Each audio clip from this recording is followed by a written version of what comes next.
Hello friends, good morning. स्वागत है आप सबका शिवकृपा क्लासेज पर। दोस्तों, इस वीडियो में हम लोग एसएससी जीडी एग्जाम 2024 के आगे की शिफ्टों में पूछे जा सकने वाले मोस्ट इंपॉर्टेंट सिलेक्टेड प्रश्नों को सॉल्व करेंगे। दोस्तों, आपके एग्जाम्स में जीके, जीएस, करंट अफेयर्स और हिंदी के टॉपिक से जितने भी क्वेश्चंस पूछे जा रहे हैं उन सभी टॉपिक्स को कलेक्ट करके ए टू जेड एक एक क्वेश्चन व एक एक फैक्ट चुन चुन के डाला गया है। इसके अलावा एसएससी के द्वारा कंडक्ट करवाए गए विभिन्न प्रीवियस ईयर एग्जाम्स के प्रश्नों को भी शामिल किया गया है। साथ में एक्स्ट्रा फैक्ट को पूरी तरह से कवर करने का प्रयास किया गया है। तो दोस्तों, आप लोग इन्हें कॉन्सेंट्रेट होकर सॉल्व करें। क्वेश्चंस कम सॉल्व होने पर पुनः प्रश्नों का रिवीजन करें ताकि एसएससी जीडी एग्जाम 2024 में आप लोग अच्छे से अच्छा स्कोर कर सकें। तो चलिए दोस्तों, ज़्यादा समय न लेते हुए हम लोग इन सभी मोस्ट इंपॉर्टेंट प्रश्नों को सॉल्व करना शुरू करते हैं। दोस्तों, क्वेश्चन नंबर 1 है हमारा, भारत के नए चीफ ऑफ डिफेंस स्टाफ यानी कि सीडीएस कौन बने हैं? करेक्ट आंसर होगा दोस्तों अनिल चौहान। करंट का मोस्ट इंपॉर्टेंट क्वेश्चन है, बिल्कुल आपके 10 में है, आपके लेवल में है। क्वेश्चन है हमारा, भारत के नए चीफ ऑफ डिफेंस स्टाफ यानी कि सीडीएस कौन बने हैं? करेक्ट आंसर होगा अनिल चौहान। अब चूंकि दोस्तों करंट से हमारा क्वेश्चन आया हुआ है तो इस टॉपिक से जितने क्वेश्चंस बनते हैं अधिकांश प्रश्नों को हम लोग यहीं पे कवर करेंगे। यही हमारे प्रिपरेशन की स्ट्रेटजी है दोस्तों कि जिस भी टॉपिक्स को हम लोग उठाएंगे उस टॉपिक्स के अधिकांश प्रश्नों को पूरे एक्स्ट्रा फैक्ट के साथ वहीं पे कवर करेंगे। ध्यान दीजिएगा दोस्तों, आप लोग सारे क्वेश्चन सिलेक्ट रखे गए हैं। पहला क्वेश्चन है हमारा, हाल ही में 16वें वित्त आयोग के नए अध्यक्ष कौन बने हैं? करेक्ट आंसर होगा डॉक्टर अरविंद पनगड़िया। आपके एग्जाम में पूछा जा चुका है, बहुत सारे इसमें ऐसे क्वेश्चंस मिलेंगे दोस्तों जो कि आपके एग्जाम में पूछे जा चुके हैं और रिपीट भी हुए हैं। सारे क्वेश्चन ट्रेंडिंग में है, ध्यान दीजिएगा आप लोग। अगला क्वेश्चन है, महाराष्ट्र में देश के सबसे लंबे समुद्री पुल अटल सेतु का उद्घाटन किसने किया? करेक्ट आंसर होगा नरेंद्र मोदी ने। अब ये क्वेश्चन घुमा के भी पूछा जा सकता है, ध्यान देंगे। हाल ही में अटल सेतु का उद्घाटन प्रधानमंत्री नरेंद्र मोदी के द्वारा किया गया है। भारत के किस राज्य में स्थित है? तो महाराष्ट्र में। दोनों तरफ से ध्यान रखेंगे, इसलिए मैं रिवीजन के बारे में बोलता रहता हूँ। अगला क्वेश्चन है हमारा, बांग्लादेश की 5वीं बार प्रधानमंत्री कौन बनी है? तो शेख हसीना है। नेक्स्ट क्वेश्चन है, भारतीय ओलंपिक संघ का सीईओ किसे नियुक्त किया गया? तो रघुराम अय्यर को। ट्रेंडिंग वो क्वेश्चन है दोस्तों, ध्यान दीजिएगा। भारतीय ओलंपिक संघ का सीईओ किसे नियुक्त किया गया है? रघुराम अय्यर को। अगला क्वेश्चन है हमारा, अर्जेंटीना के नए राष्ट्रपति कौन चुने गए हैं? तो जेवियर मिलेई हैं। कौन? Javier Milei. नेक्स्ट क्वेश्चन है, प्रतिष्ठित डायमंड लीग 2023 का पुरस्कार किसने जीता? तो नीरज चोपड़ा ने जीता है। पूरी तरह से प्रिपेयर रहेंगे। आप लोग जानते होंगे नीरज चोपड़ा को गोल्डन बॉय के नाम से जाने जाते हैं और ये जेवलिन थ्रो यानी भाला फेंक के खिलाड़ी हैं। अगला क्वेश्चन है हमारा, जनवरी 2024 में जल्लीकट्टू महोत्सव का आयोजन कहाँ किया जा रहा है? तो दोस्तों ये तमिलनाडु में किया गया। कहाँ पे? तमिलनाडु में किया गया। दोनों तरफ से ध्यान रखेंगे, करंट से जोड़ के क्वेश्चन को बनाए हैं। अगर क्वेश्चन घुमा के भी पूछाता है और बार बार पूछाता है, आप लोग जानते हैं खेल जगत से, महत्वपूर्ण ट्रॉफी से, उनके लोकेशन से जुड़े व्यक्तियों से क्वेश्चन बराबर आपके शिफ्ट में पूछे जा रहे हैं। अब क्वेश्चन घुमा दिया जाए, जल्लीकट्टू त्यौहार किस राज्य से संबंधित है? तो तमिलनाडु से। आप लोग ध्यान रखेंगे। अगला क्वेश्चन है हमारा, साहित्य में नोबेल पुरस्कार 2023 से किसे सम्मानित किया गया? तो जॉन फ्रांसे को किया गया, जो कि नॉर्वे के रहने वाले हैं। साहित्य में नोबेल पुरस्कार, ये ध्यान रखेंगे। ओडिशा के नए राज्यपाल कौन बने हैं? तो रघुवर दास हैं। त्रिपुरा के नए राज्यपाल कौन बने हैं? इंद्रसेना रेड्डी नल्लू हैं। पूरी तरह से प्रिपेयर रहेंगे। तेलंगाना के नए मुख्यमंत्री कौन बने हैं? तो रेवंत रेड्डी हैं। और छत्तीसगढ़ के नए मुख्यमंत्री कौन बने हैं? तो विष्णुदेव साय हैं। पूरी तरह से प्रिपेयर रहेंगे। आगे बढ़ते हम लोग। अगला क्वेश्चन है हमारा दोस्तों, खेलो इंडिया यूथ गेम्स 2023 की पदक तालिका में कौन सा राज्य टॉप पर रहा? तो महाराष्ट्र है। 29 तारीख के शिफ्ट में क्वेश्चन पूछा जा चुका है और बार बार मैं इस क्वेश्चन को आप लोगों को फोकस कराता रहा हूं। नेक्स्ट, वर्ष 2022 के लिए राष्ट्रीय लता मंगेशकर सम्मान किसे प्रदान किया गया है? तो उत्तम सिंह को दिया गया है। किन्हें? उत्तम सिंह को। नेक्स्ट क्वेश्चन है, हाल ही में राजस्थान के नए मुख्यमंत्री के रूप में किसे नियुक्त किया गया है? तो भजन लाल शर्मा को। नेक्स्ट है, आईपीएल टीम मुंबई इंडियंस ने किसे अपना नया कप्तान नियुक्त किया है? तो हार्दिक पांड्या को। किन्हें? हार्दिक पांड्या को। नेक्स्ट क्वेश्चन है, हाल ही में अंडर 19 एशिया कप किसने जीता? बांग्लादेश की टीम ने जीता। पूरी तरह से प्रिपेयर रहेंगे, सुपर क्वेश्चन है ये आपके एग्जाम के लिए। आगे बढ़ते हैं हम लोग। अगला क्वेश्चन है दोस्तों हमारा, हाल ही में विजय हजारे ट्रॉफी 2023 किस टीम ने जीता है? तो हरियाणा की टीम ने जीता है। नेक्स्ट है, सीमा सुरक्षा बल यानी कि बीएसएफ के नए महानिदेशक कौन बने हैं? तो नितिन अग्रवाल हैं। अगला क्वेश्चन, अंतर्राष्ट्रीय सौर गठबंधन का नवीनतम हस्ताक्षरकर्ता राष्ट्र कौन सा है? तो कांगो गणराज्य है। नेक्स्ट, विश्व मृदा दिवस कब मनाया था? 5 दिसंबर को। करंट रिलेटेड है। और रग्बी विश्व कप 2023 का खिताब किस देश ने जीता है? तो दक्षिण अफ्रीका ने जीता है। किसने? दक्षिण अफ्रीका ने। ये करंट के क्वेश्चन थे दोस्तों जिनको हम लोगों ने एक साथ कवर किए हैं। आगे बढ़ते हैं, थोड़ा सा पीडीएफ के बारे में बात करेंगे, पुनः हम लोग नेक्स्ट क्वेश्चन की ओर चलेंगे। ध्यान देंगे, 4 पीडीएफ यहाँ पे हमारा लगा हुआ है, लेकिन हम लोग सबसे पहले एसएससी जीडी के बारे में बात करेंगे जिसका यहाँ पे हम लोग दोस्तों प्रिपरेशन कर रहे हैं। इसमें आपका जो पाठ्यक्रम है जीके जीएस, जिसमें आपका जनरल साइंस शामिल है, करंट अफेयर्स और सामान्य हिंदी, इनके पूरे पाठ्यक्रम को दोस्तों टोटल 25 पीडीएफ के जरिए कंप्लीट किया गया है। पेड फीस 50 रुपये रखी गई। व्हाट्सअप नंबर आप लोगों के सामने है। पूरी तरह से सक्सेसफुल रहा दोस्तों। हम लोग एनालाइज कर रहे हैं, देख रहे हैं। जो कहते हो 80% या 80% से ऊपर पूछ लें, कह दें दोस्तों कि क्वेश्चन डायरेक्टली यहाँ से देखने को मिल रहे हैं, तो कोई गलत बात नहीं होगी। और यही पाठ्यक्रम आप लोग जानते हैं दोस्तों, यानी कि यही पीडीएफ आपके होने वाले CHSL, CGL, CPO, MTS के परीक्षा के पाठ्यक्रम को भी पूरी तरह से कवर कर रहा है। यूपी पुलिस कांस्टेबल हमारा 40 पीडीएफ इसमें दिया जा रहा है दोस्तों। ध्यान रखेंगे, री एग्जाम अब इसका करवाया जाएगा। अच्छा खासा आप लोगों को समय भी मिल गया दोस्तों, तो स्ट्रेटजी बनाकर आप लोग इनका प्रिपरेशन करने का प्रयास करें, एक अच्छी फाइट कर सके दोस्तों। इसलिए पीडीएफ हमारे द्वारा कंप्लीटेड किया गया है पूरी तरह से दोस्तों। ये हमारा अपडेटेड है, सब कुछ पूरी तरह से कवर किया गया है, जिसमें आपका जीके जीएस, जिसमें आपका जनरल साइंस, करंट अफेयर्स, आपका यूपी स्टैटिक, यूपी करंट, सामान्य हिंदी, इनके पाठ्यक्रम को पूरी तरह से कवर किया गया है। बिहार एसएससी भी हमारे द्वारा दिया जा रहा है 25 पीडीएफ के जरिए जीके जीएस, जिसमें आपके सामान्य विज्ञान का अच्छा खासा वेटेज है, 25 क्वेश्चन केवल वहीं से पूछे जाएंगे। वह करंट अफेयर्स को पूरी तरह से कंप्लीट किया गया है। यूपी दोस्तों PSC RO के बारे में अभी कोई बात नहीं करना चाहेंगे, क्योंकि लीक का मामला चल रहा है। पीडीएफ हमारे द्वारा दिया गया था, री एग्जाम करवाया जाएगा, तो दोस्तों इसके बारे में हम लोग बात करते रहेंगे। अगला क्वेश्चन देखेंगे, भारत के 2 जलीय सीमा वाले पड़ोसी देश कौन से हैं? तो श्रीलंका और मालदीव हैं। पूरी तरह से ट्रेंड में चल रहा है टॉपिक दोस्तों, ध्यान देंगे। अब इस टॉपिक से जितने क्वेश्चंस बनते हैं सभी प्रश्नों को हम लोग कवर करेंगे। इसमें बहुत सारे आपको इससे क्वेश्चन मिलेंगे जो कि ऑलरेडी पूछे जा चुके हैं, रिपीट भी हुए हैं, और बहुत सारे दोस्तों आपके ट्रेंड में जो कि आगे की शिफ्टों में पूछे जाएंगे। तो क्वेश्चन था हमारा, भारत के 2 जलीय सीमा वाले पड़ोसी देश कौन से हैं? करेक्ट आंसर होगा श्रीलंका और मालदीव। अब इंपॉर्टेंट पॉइंट देखिएगा एक्स्ट्रा फैक्ट में दोस्तों, क्षेत्रफल की दृष्टि से भारत विश्व का में 7वां स्थान है। भारत के बड़े 6 देश इस प्रकार हैं, तो 7वां स्थान है। 6 देश का नाम भी क्रम से आप लोग ध्यान रखेंगे। पहला रूस, कनाडा, चीन, अमेरिका, ब्राजील और ऑस्ट्रेलिया। पूरी तरह से प्रिपेयर रहेंगे। भारत का क्षेत्रफल 32,87,263 किलोमीटर है, सभी लोग जानते हैं। भारत के पूर्व पश्चिम की लंबाई 2,933 किलोमीटर है। भारत के उत्तर दक्षिण की लंबाई 3,214 किलोमीटर है। भारत के स्थल सीमा की लंबाई 15,200 किलोमीटर है। भारत के तट रेखा की लंबाई 6100 किलोमीटर है। और द्वीपों सहित यानी लक्षद्वीप, अंडमान निकोबार द्वीप को जोड़ दिया जाए तो भारत के तट रेखा की लंबाई दोस्तों 7,516.6 किलोमीटर हो जाती है। और ये क्वेश्चन आपके एग्जाम में 2 बार पूछा गया, आप लोग जानते होंगे। अगला क्वेश्चन देखेंगे हम लोग, यानी कि अगला पॉइंट, कर्क रेखा भारत के मध्य से होकर गुजरती है, सभी लोग जानते हैं। कर्क रेखा का अक्षांश रेखा, यहाँ से बराबर क्वेश्चन पूछा अभी हाल ही में दोस्तों, आपके 1 मार्च में क्या पूछा गया था? मकर रेखा पर स्थित देश से, तो यहाँ से क्वेश्चन बराबर बनने लगे, ध्यान दीजिएगा। कर्क रेखा भारत के मध्य से होकर गुजरती है। कर्क रेखा एक अक्षांशीय रेखा जो कि 23.5 डिग्री नॉर्थ है। अब कौन कौन से राज्य से होकर गुजरती है भी देख लेंगे। तो दोस्तों कौन कौन से हैं? गुजरात है, राजस्थान है, मध्य प्रदेश है, छत्तीसगढ़ है, झारखंड है, पश्चिम बंगाल है, त्रिपुरा और मिजोरम। पूरी तरह से प्रिपेयर रहेंगे। अगर क्वेश्चन पलट दिया जाए, कर्क रेखा भारत में निम्न में से किस देश से होकर नहीं गुजरती है, ऐसे में अगर आप लोग 8 राज्यों की नाम याद नहीं रखते तो इससे क्वेश्चन आप सॉल्व नहीं कर पाएंगे, तुक्का मारेंगे, यहाँ पे गलत होगा ऑलरेडी। तो सब कुछ दोस्तों आपका कवर है पूरी तरह से। हम लोग दोस्तों इसको मॉडल पेपर में सॉल्व किए हैं और आपके पीडीएफ में बार बार मेंशन किया हुआ है। इंपॉर्टेंट पॉइंट देखिएगा आगे के हमारे, भारत के कुल 9 पड़ोसी देश हैं, जिसमें 7 देश स्थलीय सीमा से जुड़े हुए हैं और 2 देश जलीय सीमा से जुड़े हुए हैं। अब 7 स्थलीय सीमा से जुड़े हुए पड़ोसी देश देख लेंगे तो पाकिस्तान है, अफगानिस्तान है, चीन है, नेपाल है, भूटान, म्यांमार एवं बांग्लादेश। पूरी तरह से प्रिपेयर रहेंगे, एक एक क्वेश्चन की कीमत आप लोग जानते हैं। और ये हमारा क्वेश्चन था, भारत के 2 जलीय सीमा वाले पड़ोसी देश कौन कौन से? श्रीलंका एवं मालदीव। नेक्स्ट पॉइंट देखेंगे, भारत के गुजरात राज्य की तटरेखा सबसे लंबी है, वह गोवा राज्य की तटरेखा सबसे छोटी है, ये भी आप लोग ध्यान रखेंगे। आगे बढ़ते हैं हम लोग। अगला पॉइंट है दोस्तों, बांग्लादेश के साथ सीमा साझा करने वाले भारत के राज्य। यहाँ से क्वेश्चन बन चुका है, 2 बार पूछा गया, 2 क्वेश्चन बने हैं जो कि मुझे जानकारी है। तो भारत के साथ सीमा साझा करने वाले दोस्तों, बांग्लादेश के साथ सीमा साझा करने वाले भारत के राज्य, तो टोटल 5 राज्य हैं। कौन कौन से? पश्चिम बंगाल, असम, मेघालय, त्रिपुरा और मिजोरम। यानी कि भारत के टोटल 5 राज्य बांग्लादेश के साथ सीमा साझा करते हैं। बांग्लादेश भारत के साथ 4096.7 किलोमीटर सीमा साझा करता है, ये भी ऑलरेडी लिख दिया गया और क्वेश्चन यहाँ से बना था। बांग्लादेश भारत के साथ सबसे अधिक सीमा साझा करने वाला पड़ोसी देश है, ये भी क्वेश्चन आपके एग्जाम में पूछा जा चुका है।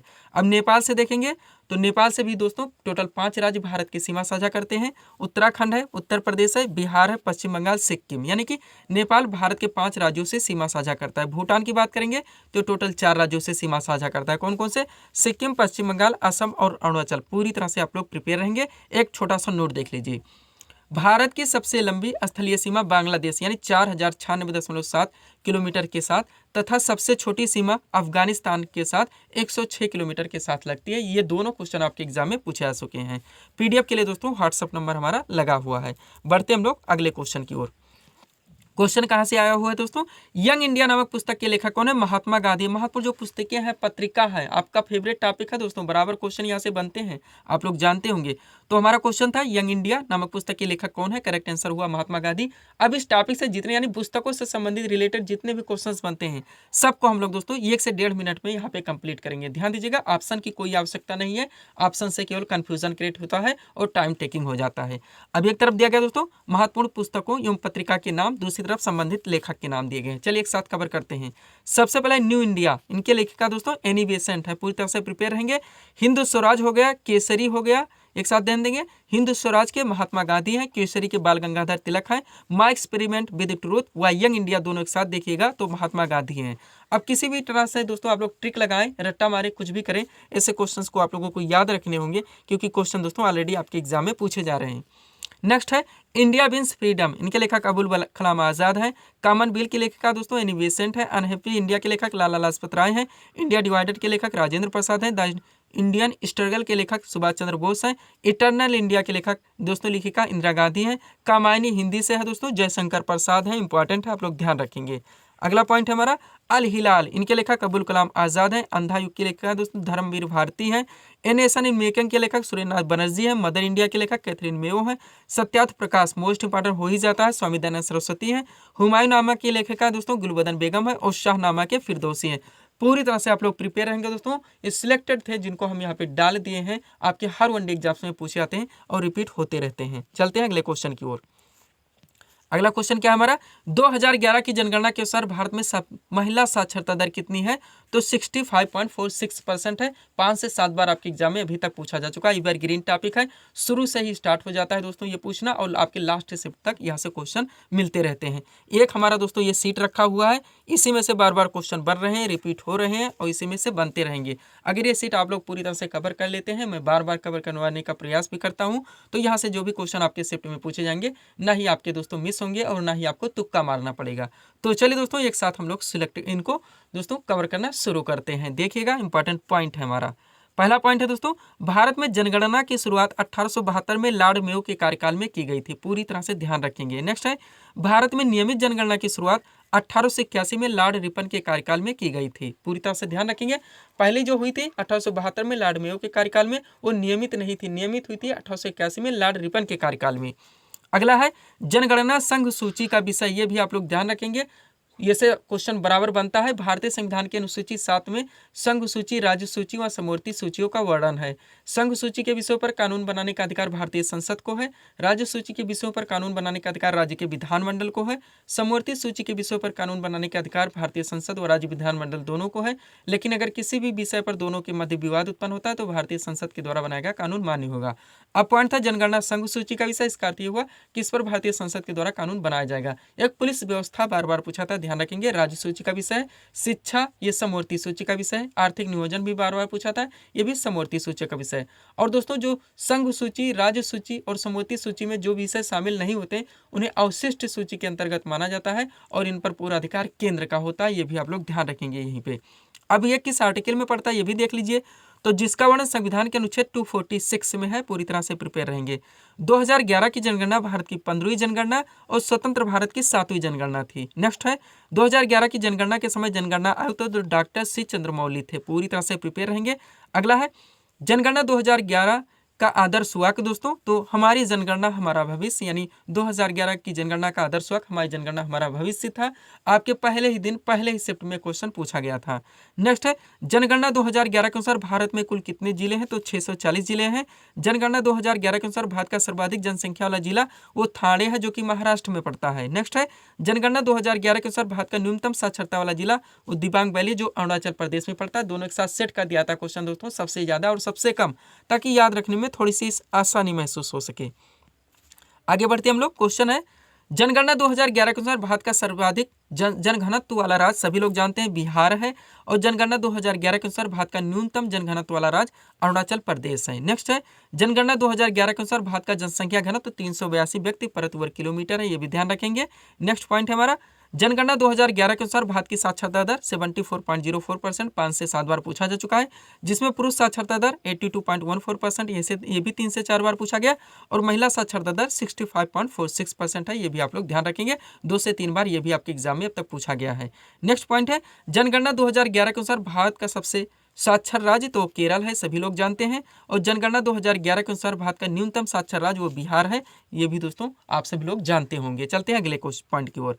जनगणना 2011 के अनुसार भारत का सबसे साक्षर केंद्र शासित प्रदेश तो लक्षद्वीप है, आपके एग्जाम में पूछा जा चुका है, और जनगणना 2011 के अनुसार न्यूनतम साक्षरता वाला केंद्र शासित प्रदेश दादरा व नगर हवेली है, ये भी आपके एग्जाम में पूछा जा चुका है। प्रिपेयर रहेंगे, क्वेश्चन रिपीट हो रहे हैं।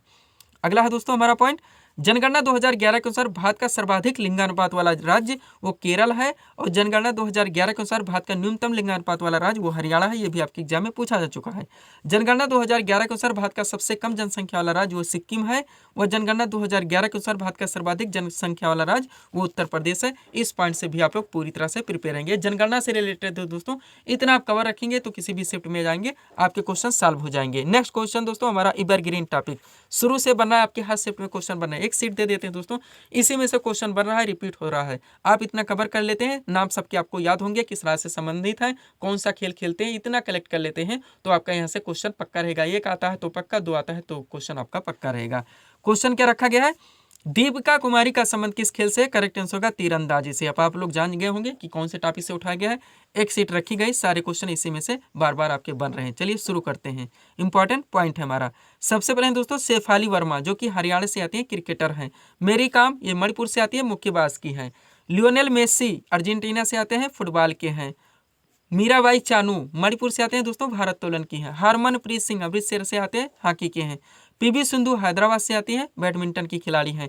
क्रिस्टियानो रोनाल्डो पुर्तगाल से आते हैं, फुटबॉल के हैं। संदीप कुमार हरियाणा से आते हैं दोस्तों, ये किसके हैं, रेस वाकर हैं, ये भी आपके एग्जाम में पूछा चुका है, बहुत सारे इसमें पूछे गए हैं, रिपीट हुए हैं। नीरज चोपड़ा हरियाणा से आते हैं दोस्तों, ये भाला फेंक जेवलिन थ्रो के आप लोग जानते होंगे। साक्षी मलिक हरियाणा से आती हैं, कुश्ती की हैं। अभिनव इंद्रा उत्तराखंड से आते हैं, शूटिंग के हैं। रवि कुमार दहिया हरियाणा से आते हैं, कुश्ती के हैं। राफेल नडाल स्पेन से आते हैं, टेनिस के हैं। साइना नेहवाल हरियाणा से ही आते हैं, बैडमिंटन की हैं। सानिया मिर्जा हैदराबाद से आती हैं, टेनिस की हैं।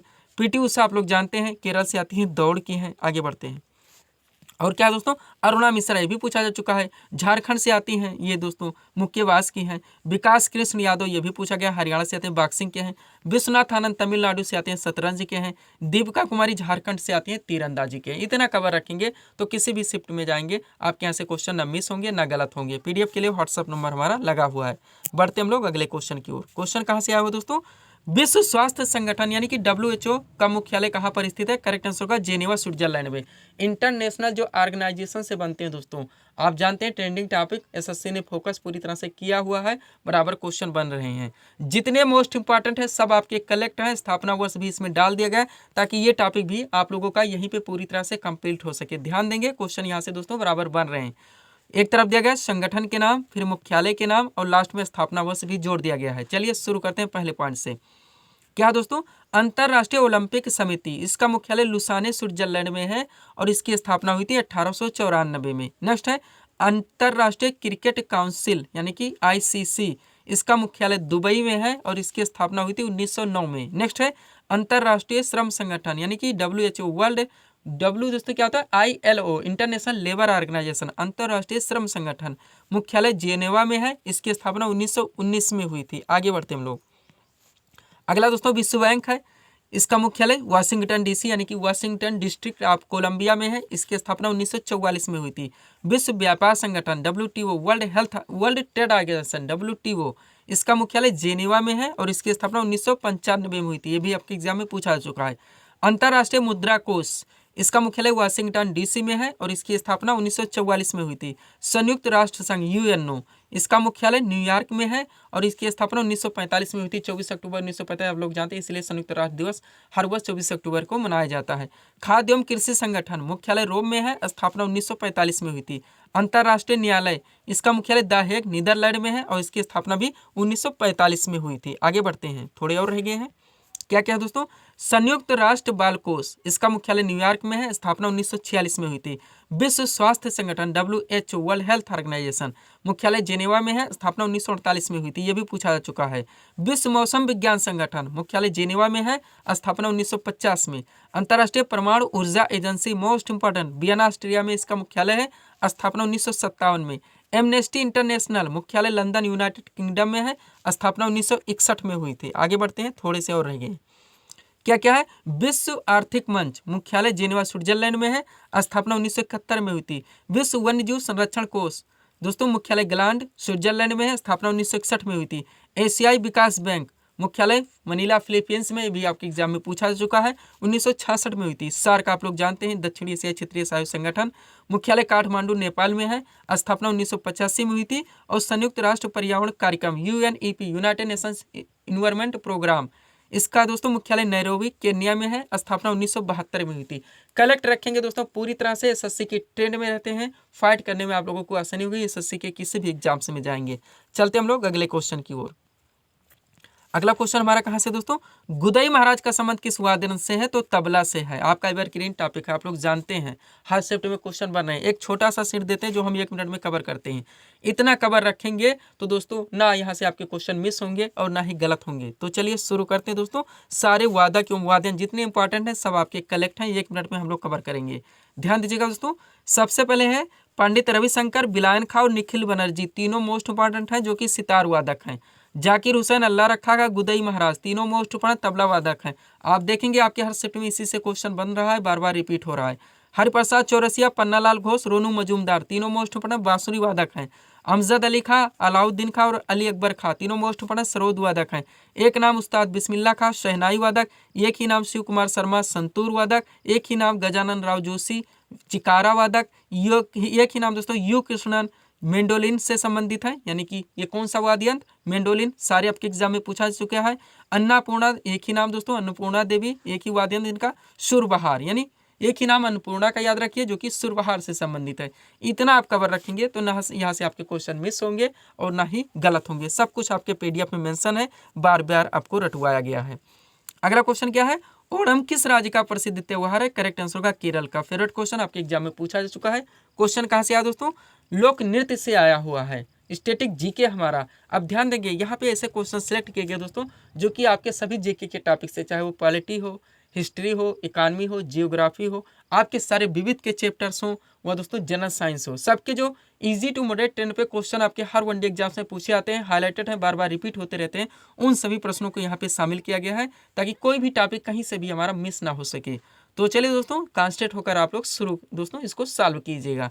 पहला पॉइंट है हमारा, रेडियो एक्टिवता की खोज किसने की थी? करेक्ट आंसर होगा हेनरी बेकरल ने। नेक्स्ट है, पेसमेकर का संबंध शरीर के किस अंग से है? तो हृदय से है। नेक्स्ट, कार्बन का सर्वाधिक शुद्ध रूप कौन सा है? तो हीरा है। अगला, दूरबीन का आविष्कार किसने किया था? करेक्ट आंसर होगा गैलीलियो ने। अगला, भारत में रेल का आरंभ कब से हुआ? तो 1853 में। नेक्स्ट, संयुक्त राष्ट्र संघ की स्थापना कब हुई थी? 24 अक्टूबर 1945 को। हम लोगों ने अभी बात किया था दोस्तों जब इंटरनेशनल ऑर्गेनाइजेशन के टॉपिक को सॉल्व कर रहे थे। अगला है, ओलंपिक खेलों का आयोजन कितने वर्ष के बाद होता है? 4 वर्ष। मोस्ट इंपॉर्टेंट, गोबर गैस का में मुख्यतः क्या पाया जाता है? तो मीथेन पाया जाता है। नेक्स्ट, किसने सर्वप्रथम अशोक के अभिलेखों को पढ़ा? जेम्स प्रिंसेप ने। मोस्ट इंपॉर्टेंट है, कुचिपुड़ी किस राज्य का प्रसिद्ध शास्त्रीय नृत्य है? आंध्र प्रदेश का। अगला, गुरुमुखी लिपि किस सिख गुरु के द्वारा शुरू की गई थी? तो गुरु अंगद के द्वारा। अगला पॉइंट है हमारा, प्रसिद्ध पुस्तक गुलामगिरी के लेखक कौन है? तो ज्योतिबा फुले हैं। नेक्स्ट, भारत की सर्वाधिक बड़ी जनजाति कौन सी है? तो गोंड है। कौन सी? गोंड है। नेक्स्ट, मिड डे मील योजना किस वर्ष शुरू हुई थी? तो 1995 में। अगला पॉइंट है, नोबेल पुरस्कार पाने वाले प्रथम भारतीय नागरिक कौन थे? तो रविंद्रनाथ टैगोर थे। पूरी तरह से ध्यान रखेंगे, 1913 में गीतांजलि के लिए साहित्य के क्षेत्र में इन्हें मिला था। भारतीय राष्ट्रीय कैलेंडर का पहला माह कौन सा है? तो चैत्र होता है। पूरी तरह से ध्यान रखेंगे। पंडित हरिप्रसाद चौरसिया का संबंध किस वाद्य यंत्र से? बांसुरी वादक है, हम लोग चर्चा कर चुके हैं। यहाँ विविध का सॉल्व कर रहे हैं तो दोस्तों यहाँ पे इसका रिपीट होना आवश्यक है। नेक्स्ट है, मधुबनी किस राज्य की लोक चित्रकला शैली है? तो बिहार की हाईलाइटेड क्वेश्चन है। नेक्स्ट, पंजाबी भाषा की लिपि कौन सी है? तो गुरुमुखी है। अगला, भारतीय कृषि अनुसंधान संस्थान ICAR कहाँ पर स्थित है? नई दिल्ली में। नेक्स्ट, भारतीय दलहन अनुसंधान संस्थान कहाँ पर स्थित है? कानपुर में। नेक्स्ट, मोमबत्ती का जलना किस प्रकार का परिवर्तन है? तो ये रासायनिक परिवर्तन है। अगला पॉइंट, कपूर को किस विधि द्वारा शुद्ध किया जाता है? ऊर्ध्वपातन द्वारा। नेक्स्ट पॉइंट है, प्याज एवं लहसुन में गंध किसके कारण होती है? तो पोटेशियम के कारण। नेक्स्ट पॉइंट है, हाइड्रोफोबिया रोग किसके कारण होता है? तो विषाणु के कारण। किसके कारण? विषाणु के कारण। ध्यान रखेंगे। हल्दी के पौधे का खाने योग्य भाग कौन सा है? तो प्रकंद होता है। कौन सा? प्रकंद। लास्ट क्वेश्चन दोस्तों, सिरका में कौन सा अम्ल पाया जाता है? तो एसिटिक अम्ल है। कौन सा? एसिटिक अम्ल है। तो ये थे दोस्तों इस सीरीज के टॉप एमसीक्यूज के प्रश्न, जिनको यहाँ पे हम लोगों ने सॉल्व किए हैं। उम्मीद है दोस्तों आप सभी लोगों ने सॉल्व किए होंगे और देखे होंगे कि यहाँ से आपके कितने प्रश्न सही हो रहे हैं। तो दोस्तों इसी तरह के वीडियोस के लिए आप हमारे स्टडी चैनल शिव कृपा क्लासेस से जुड़े चैनल को सब्सक्राइब करें, ताकि हमारे द्वारा दिए जाने वाले सभी वीडियोस आप क्रम से सबसे पहले देख सकें। तो मिलते हैं दोस्तों हम नेक्स्ट वीडियोस में। Thanks for watching.